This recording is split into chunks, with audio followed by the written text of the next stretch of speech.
के कहता कि पडरौना से खेदाइल बाड़े। के कहता कि पडरौना से खेदाइल बाड़े।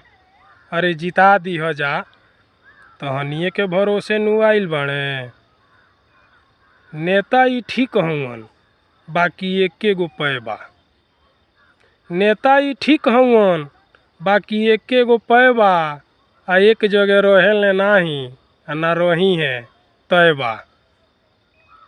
बसपा से भाजपा अब सपा में समाइल बाड़े। आ जिता दीह जा तहनिए के भरोसे नु आइल बाड़े। परदेसियों से न अखिया मिलाना। परदेसियों से न अखिया मिलाना। आ का गरज बा फाजिल नगर के जनता के ई गावला के गाना। गीत सुन के ई बड़ी लजाइल बाड़े। जिता दीह जा तहनिए के भरोसे नु आइल बाड़े। काम करेले काम करी हैं। काम करेले काम करी हैं। ए दुविधा में जोनी रह जा कि चुनाव हरी हैं।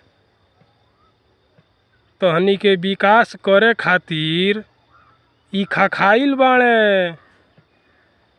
आ जिता दीह जा तहनिए के भरोसे नु आइल बाड़े। पुतला फूंक के टिहुकाव जा जोनी। पुतला फूंक के टिहुकाव जा जोनी।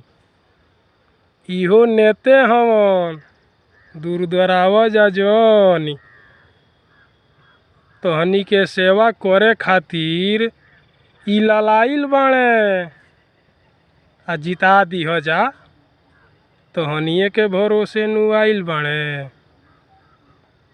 चारू ओर घूम भइले अब यही में रही है। चारू ओर घूम भइले अब यही में रही है। नाई कुछ होई तो खेत के रखवारी करी हैं। साढ़ बछरू नीलगाइन पर बड़ी खिसियाइल बाड़े। आ जिता दीह जा तहनिए के भरोसे नु आइल बाड़े।